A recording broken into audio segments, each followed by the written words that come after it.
Hello everyone, welcome to Anime No Me, and thank you for joining us for another One Piece video. In today's video, we're going to return to a series we've done in the past where we compare the skills and techniques to certain characters and see who might win during a confrontation when both are using their maximum power. For today's matchup, we'll see who would win in a confrontation between two incredibly strong and famous characters in the world of One Piece, red-haired Shanks and Admiral Kizaru. Now, they each have very different skill sets and techniques from each other, so let's see who might have the edge in this confrontation. If you're new to the channel, we really appreciate your help by leaving a like and subscribing to the channel. It really means a lot and motivates us to make new videos. But for now, let's get into the video. So to begin our tale of the tape, we'll start with Kizaru. As one of the three admirals of the Marines, Kizaru's rank is just below that of Fleet Admiral, the current holder of the title being Sakazuki, or rather, the former admiral who was also known by his codename, Aokiji. Now, Kizaru is among the strongest characters that have ever appeared in history, for with his title of admiral, he is not only considered the strongest active naval officer, but is also considered one of the strongest military forces in the world government overall. Now, being an admiral, Kizaru's physical prowess has to be immense. His brute strength alone would probably be enough for him to fight on equal footing with Rayleigh, or fearlessly face one of the Yonko. After all, Kizaru did stop a strike from Whitebeard's Naginata during the Battle of Marineford, and his Naginata, the Morokumorogiri, is one of the 12 supreme grade swords, and mind you, Kizaru did it with his feet alone. In general, Kizaru's physical attacks are based on incredibly strong and heavy kicks, with his strength being increased because of his ability to teleport at the speed of light. So with this added power, his kicks can generate an enormous amount of force. Now, Kizaru really hasn't shown himself to possess many defensive powers other than dodging, because he manages to escape his attacks because of his Logia fruit, well, most of the time. We have seen scenes, though, where he has been cut in half or even has his defense broken by Marco's kick in the very same battle with Whitebeard. While most of Kizaru's accomplishments are related to his devil fruit giving him incredible speed, this also gives him perfect perception of everything that happens, even at the speed of light, so he is able to combine his techniques and speed to great effect. And even while moving fast, Kizaru knows the right location of where to attack, but we have to remember that his basic speed does not reach the speed of light. So in a hand-to-hand battle with Shanks, our red-haired Yonko might be able to balance out some of Kizaru's speed.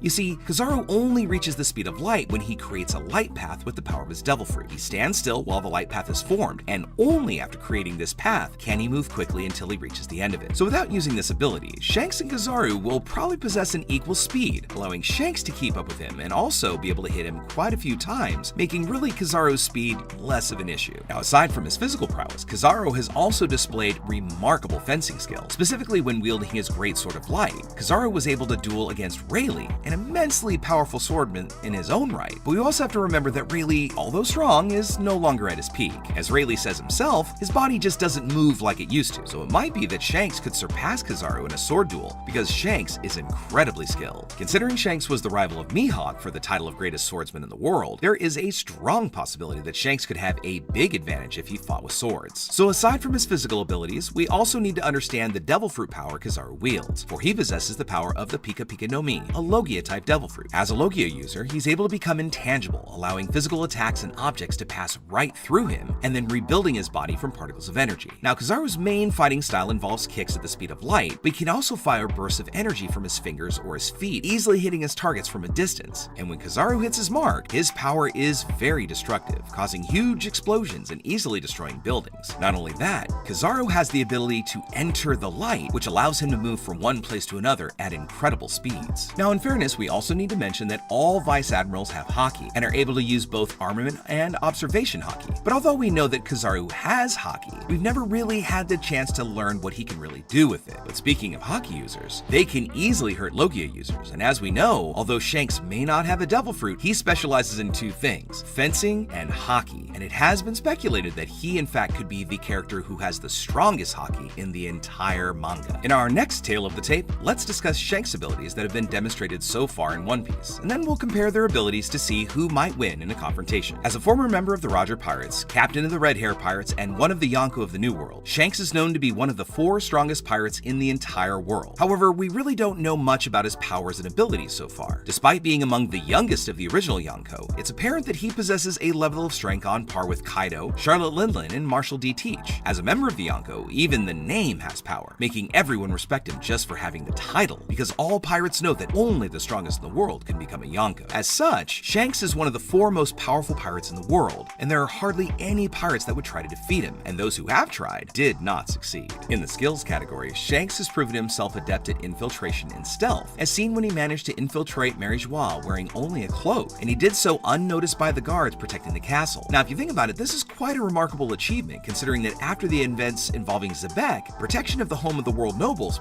must have been greatly increased. Now, even for the revolutionaries, they weren't exactly able to just walk into Mary Joie underground. It was an incredibly difficult task to infiltrate because of the sheer number of guards posted throughout the holy city. Now, as I said before, Shanks doesn't possess the power of a devil fruit, so he depends on his great strength and the training he's gone through. After all, he must have had to train to be able to use his other arm after he lost his sword arm to a Sea King. Now, Shanks is also a master swordsman, and once again was the rival of Mihawk, the current greatest swordsman in the world. And even only with one arm, Shanks was easily able to match Whitebeard in terms of strength when they crossed weapons. It's also worth remembering that Whitebeard was a gigantic man, capable of defeating countless giants and an entire army of powerful and skilled marine officers just by himself. With his physical strength combined with Conqueror's Haki, Shanks was able to defend himself against Akainu's Magma Fist, which has extremely destructive offensive power and has destroyed many a tough enemy over the years. Shanks also has immense endurance and pain tolerance, for even after losing his arm when it was devoured by the Sea King that tried to eat Luffy, Shanks was completely calm despite the injury. But in that same scene, we also see that he quickly changes his expression from calm to an expression of fury, and then he simply used his Conqueror's Haki to scare the Sea King away so it wouldn't bother him anymore. And after that, he gives Luffy a big smile to try and cheer him up. Now, as I mentioned, Shanks is also powerful enough to defend against Akainu's Magma Fist using only his sword